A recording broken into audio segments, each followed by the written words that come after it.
mom is something that takes time and practice, and nobody really knows how to do it until you've done it. And so I think the best way to learn how to be a better mom is to learn from my fellow moms. So I'm excited to introduce you to our first guest, who is also a licensed psychotherapist, a business owner, a yoga teacher, and an IPV survivor, and a parallel parenting extraordinaire, which I definitely need.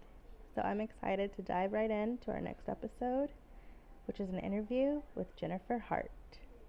We have Jennifer Hart here with us today. Can you tell us a little bit about yourself and your family? Sure. My name is Jennifer Hart. I currently reside in the state of Pennsylvania. Um, During the day, I'm a private practice owner, a clinical director of my own psychotherapy practice. So I see people during the day, and then during the evening, I'm usually somewhere teaching a yoga class because I'm also a yoga instructor. I'm a mother. I have a biological daughter. She's 11. And I have two bonus sons. One of my bonus sons is 11, and the other is 8.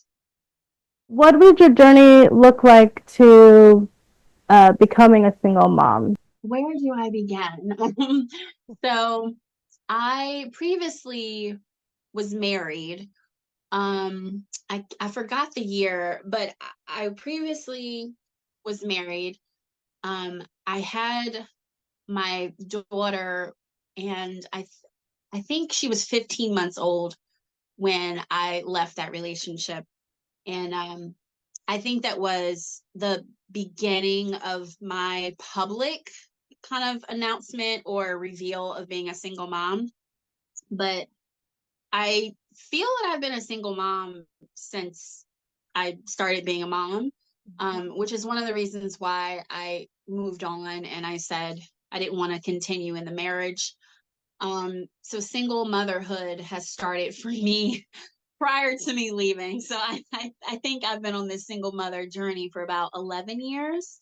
I've had community, which like that takes away from my feeling that I don't have support because I have an amazing village and I have a lot of people that love and they really look after me and my daughter up until the time I got engaged.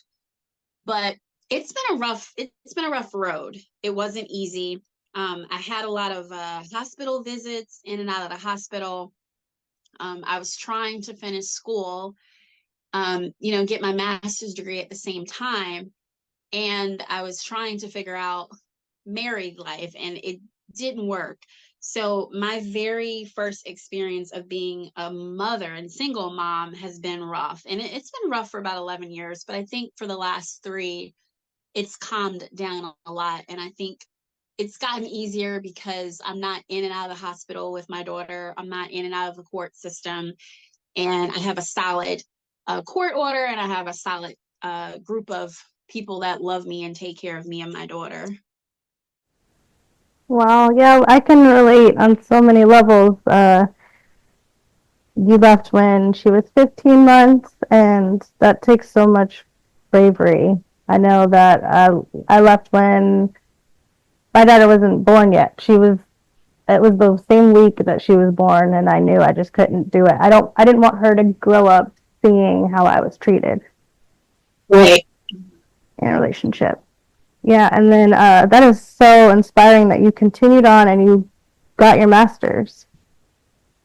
Yeah, that was hard. Yeah. I had every single opposition anyone can think of. Like when people walk up to me and they ask me, what did I go through? I'm like, just name some stuff off the top of your head. And yeah, most of the time, yeah, I've been through that. I've been through that. I experienced this, I experienced that. So it's been a rough journey, but like I said, I couldn't make it without a healthy community. Like I truly believe that this is not a journey that people can go through by themselves and come out on the other side healthy and having their kids be healthy too. Right. I agree. So many people want to or feel like they have to do it alone, and you don't. You can find your community and find your people that will help you get through it. Yes, indeed. What are some of the biggest challenges you've faced as a single mom? I know that some of these questions are like you are now engaged. We'll get into that. But do you remember some of the biggest challenges that you faced? So this would be the biggest challenges of being a single mom. Is that the question? Yeah. Um, ah, that's a good hard question. I think the biggest challenge would be um I had to go through a lot of social economic issues that come with just by default. Statistically, when a woman is single with a child or children, automatically we can assume safely that she'll probably go into poverty. Because statistically, that's what single moms experience. Um, and I did have a phase of that. I went through a lot of phases where I didn't have resources on my own. Um, my community stepped in. So when I say community, I'm saying my family stepped in. My dad and my mom were very instrumental to me being able to get my master's degree and me being able to balance internship and work and being a single mom and hospital visits and court stuff. So I think the biggest challenge was just the day to day of resources and the lack of resources. I know some people will say, well, you're a single mom, like the system is set up to support you, but it's no, the systems, you can have systems in place, but if you don't have the people behind it that will give you access to this information, will give you access to the resources, and then just have an attitude of wanting to help you and not judge you, then the systems in place really aren't helpful.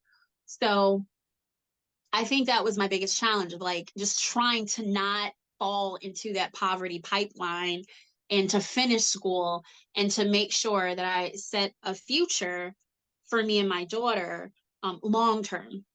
Um, that was my biggest challenge. Just the everyday, like, oh my goodness, let me make sure, taking FMLA is not gonna, put me in a hole.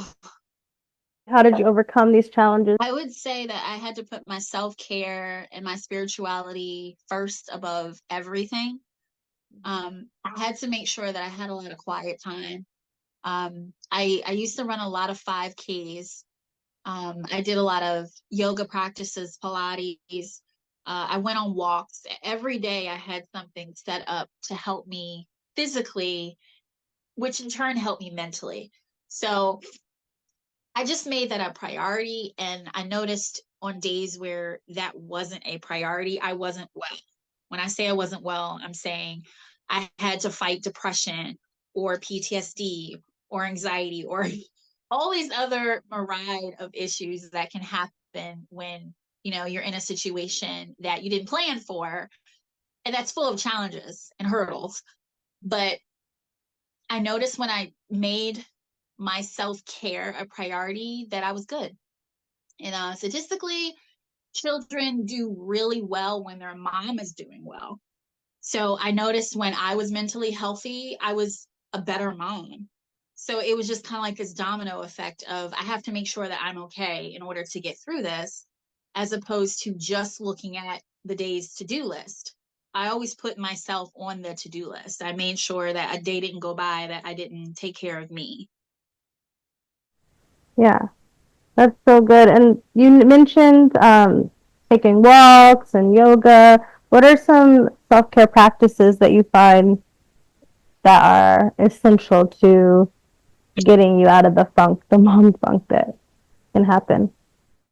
Um, I know daily walks, and I say walks because it doesn't require, all these like I was talking about earlier resources.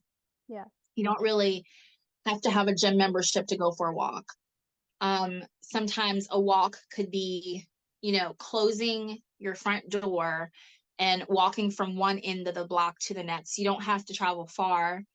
Um, if you can't find, someone to watch your child or something, you can always do, I know, I forgot her name, but there was this girl that I watched on YouTube a whole lot, and she did a lot of walking in place exercises where you can like literally be in front of your TV or your laptop or your phone, and you could get your steps in for the day. Yeah. So walking was my thing because it was just so accessible. And yoga was my thing too, because all I needed was a floor. Sometimes I didn't even have my mat, but I had certain stretches as part of, my routine. And stretching helped with tension, which helped with, pain management, which in turn helped with fighting depression, anxiety. It helped me be more comfortable in my body so that I could concentrate better. Um, I made sure I had those things in place. I either did walking or yoga. And then I found that if I really paid attention to doing exercise, then my laundry was done because I needed the clothes, the workout clothes to do the laundry. And then I Oh, noticed that I paid more attention to the food I was eating because my body wasn't craving junk because I was exercising. I had to be more disciplined with my time because I knew I had to fit these things in. There was no scrolling on Instagram for hours because I'd have to sit there and say, okay, do I want to scroll on Instagram for half an hour, or is this the only time that I have to do my walking or do my yoga? right. So the exercise like really was a domino effect to everything that I did in my life or needed to get done. I hear that. I need to start getting on my exercise routine. Yeah. From your perspective as a licensed psychotherapist, what are some key steps moms can take to heal emotionally and mentally after being in a challenging relationship, especially one that involved IPV? Hmm. Um, I would say, I know it sounds very cliche and it sounds like I'm saying over again, but it really comes down to paying attention to what's going on with your physical body. Um, Most of the time, if you're coming out of a situation where the environment was not helpful or it was toxic, unhealthy, like whatever we want to label it, it has a wear and tear on the body. And it's really hard to separate the body from the mind. So if you have a very restless, tired brain, you're always thinking about things, you're ruminating, you feel like you can't get sleep, you feel like you can't get rest because you're thinking so much or you're worried about so many things. A lot of times, having that disconnect of, okay, I'm going to get out of my head and I'm going to pay attention to what's going on in my body. That's usually what I tell clients to do because it gives them a break from the mental overload. And if you're mentally overloaded, you usually have a domino effect in the rest of your life. It affects your ability to socialize, it affects your ability to do well or not do well at work. You really have to pay attention to what's going on for me mentally. So, being physically active is one thing, journaling is another, um, having quiet time of some sort. So, this could be like meditation. For some women, if they're into spirituality, they'll spend time either in reading or prayer or, you know, affirmations. Um, those times are really important. They have to be a priority. And I know I would not have made it to where I am if I didn't have those things intact in my own life. Yeah. Journaling and affirmations are so helpful. I feel like it's really helpful to put things out in writing and to be Yes. able to look at it and see it. How do you balance your responsibilities as a mom with your personal time and your goals? And what are some self care practices that you tie into that? with your personal time and goals? Huh. Well, I know for me, I don't tell myself balance. I don't, I know people say that, but whenever I say to myself the word balance, can become upset because I know I haven't been able to do that. Uh, what I try to do is I try to just focus on one thing intensely for a set period of time. That's usually the mental mindset that I have. I adopted that mindset from this book that I read called The 12-Week Year. And it talks about how to accomplish a goal. And instead of setting a goal where you say to yourself, oh, I'm going to work on this one goal for a whole month, you break that goal up to where you're knocking that thing out in 1 week because you're just really focused on it. So, for instance, I'm not going to try to balance going to class, doing great in my business, being a great mom, being a great fiance, like all of these things in 1 week. I can't do that. I'm not even going to try. I have tried and I failed miserably.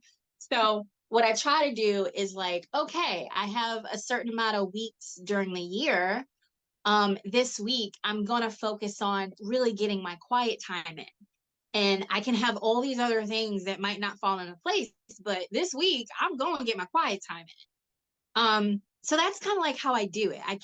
I personally can't tell myself, Jen, you have to balance all these things. I tell myself, Jen, focus on this one thing. Because I have this belief that if I slow down, I can actually speed up. That's one of my favorite sayings. You know, if I slow down, I can speed up. So if I slow down and I really focus on spending time with my family this week, I'm not overwhelmed if, I can't spend time with my family and do great with my business and go to Bible study and answer all the phone calls. Like there's some weeks where all that is not going to happen, but I get a lot in if I'm just really honing in on one thing, banging it out, and then moving on to the next thing. And as far as my self-care practices, I do that similarly where, 1 week I'll focus on one specific thing for myself. So one thing I recently focused on was having like journal writing every single day. It's a goal that I have. Some weeks I don't get it in. And I noticed that my mental was starting to be affected. So I said to myself, okay, this week, Jen, for the next, 7 days, we're going to make sure that we journal every day. And my hair might not be done. The laundry may not be done, but I'm going to get this journaling in. So I kind of use that 12-week year format to help me balance out all my responsibilities as well as make sure that I'm taking care of myself. I love that. I love that. Focus on one thing a week. I usually get so overwhelmed. I'm sorry, I have a little gymnast over here. That's awesome. Good job. I think of all the things that I have to do instead of just focusing on one thing. Mm-hmm. I like that. I'm going to try that. I'm going to look for that book too. Yeah, it's a really good book. Dating and engagement. Let's get to the fun part. Happy moments. How did you find your fiance and how did you date as a single mom? So as far as the date, like I guess we can go in chronological order. I didn't date. I just didn't. I didn't date. One was for religious morality conviction reasons. I was married, right? And I had filed for divorce, but my partner at the time did not want to sign the papers. So for 6 years, I just didn't date because these papers were not signed. And I didn't feel good about that. So I did get to a point where I said, okay, I'm tired of waiting. It's been 6 years. I need to move on with my life. So that's when I started dating. And I think it was like 6 months after I started dating, that's when my papers were finally signed. So there was like this whole story of how it got signed because my mom had a lot to do with that. But yeah, I didn't date for a very long time because I was so focused on I don't want to date while still married. I wanted to finish school. I wanted to get my master's degree. I wanted to get my license. And me and my daughter, we kept having health issues, and she was in and out of the hospital.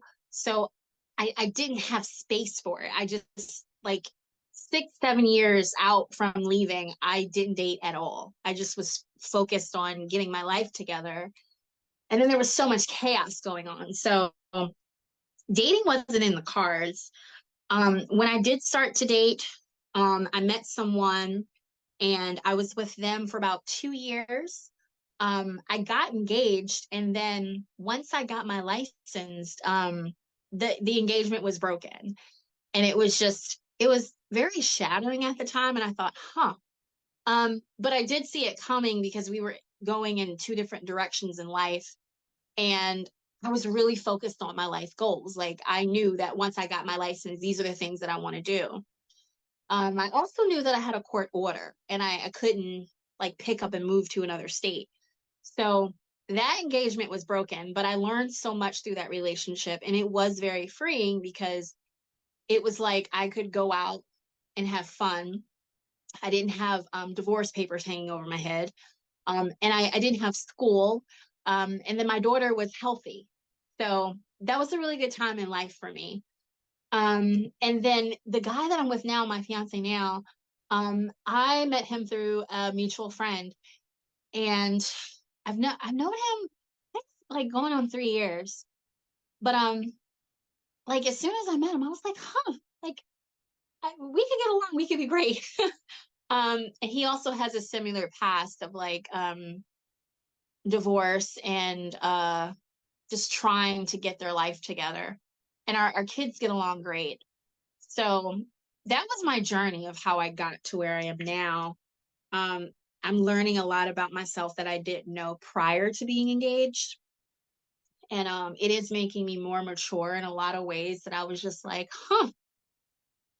Because I am with a guy who he points out things that I should have had figured out a long time ago. So when I'm saying this, I'm saying that when I was in my my I don't know what to call it, like my toxic marriage or like my unhealthy relationship, there were things that I tolerated that I should not have tolerated.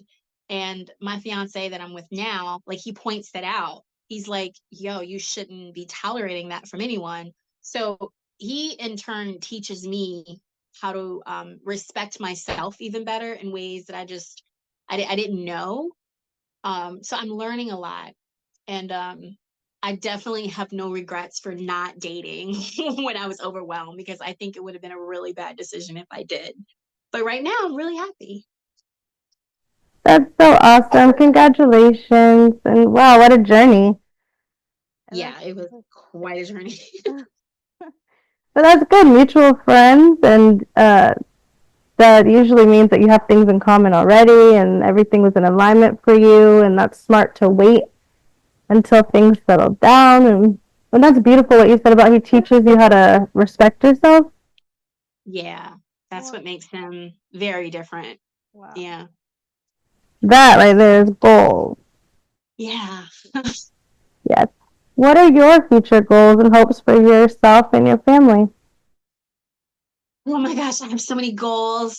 Um, Now that I'm thinking about it, I'm not used to vocalizing them, because I have a very tight circle of people that I revealed my heart to. Um, so That's I understand yeah, that. Yeah, I totally yeah, that's understand that. kind of like how I roll. I kind of take the story of I think it's Dan. No, it's not Daniel. No, Joseph in the Bible with his brothers. He was telling his brothers about you Yep. know my dad is awesome and he has these plans for me and I'm gonna rule over you someday. And then they ended up faking his death, throwing him in a pit. Just like Yeah. The pastor just talked about that. I understand. yeah. So, well, yeah, It when it goes comes to to your my head. goals in the future, that's something that I kind of keep close to my heart. I do know that I know for sure that I will always want to be helping women. recovering from, just any kind of environmental trauma. I say environmental trauma because I've come across women that they had toxic workplaces, and they have like similar symptoms and stories as if they were in a toxic marriage. It's insane, but I know that that's my calling. It's what I love to do. I have a passion for it. It'll take different forms. But yeah, that's pretty much all I'll say because I just operate under this, operandi of like keep some things sacred. And my hopes and dreams are very sacred. I appreciate that. I like that. I could learn from that. What is some advice that you would like to leave our moms with? Um, my advice would be to slow down and speed up. I think we live in a culture that is very fast paced, and the women that I see do well, they succeed because they do that way of living where they slow down. So your slow down could be quiet time in the morning. Um, it could be slow down and have some deep conversations with people.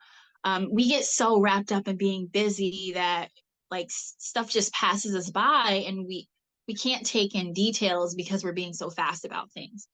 So I would say slow down. Like, um, the good stuff is in the things that we focus on intensely, that we're intentional about, and nothing that's good is just going to fall into our lap without, either God's grace comes in or there's some intentionality there. Like you just have to plan things or expect it, but rushing through the day and not having any quiet time, not having any self-care practices, not slowing down, not paying attention to how you're breathing, not paying attention to how you show up in spaces, will keep you stuck. I truly believe if we learn to slow down and we ignore the laundry for one day because for this, one day we want to have a Sabbath and we want to rest, the laundry ends up getting done because we're well rested to do it. I like that. Yes, it does. I'm always panicked. I got to do it right now. I got to do it right now. And then if I don't get to it, I eventually get to it. Yeah, that's fine. Yeah. That's so great. Is there anything that you would like to share for your final thoughts? And can you let us know how our listeners can find you? Sure. So I do have a website. They can find me at jenniferhartcounseling.com. I'm also under a TikTok handle. I give tidbits on self-care on TikTok. I can be found at Soul Yoga Philly on TikTok. Or you can just look up Jennifer Hart LPC. If you put like the LPC after it, you'll see some articles, resources that I've already posted online. And then I have workshops that I do. I have resources on my website that people can get for free. And then I have some self-care books on Amazon. If, somebody just wants to dig into self-care, there's some published books that I have there that they can get as well. But yeah, I'm pretty open to helping anyone that needs help, even if it's just, a consultation. You don't have to sign up for counseling. I love helping women, especially single moms. Awesome. I'm going to go look up your stuff right now. I definitely am on this healing journey, and I thank you so much for meeting with me and helping inspire other moms and help us a little bit along the way to how to heal and how to get through this. Oh, yeah. Thanks for having me. Thank you. Bye. Bye.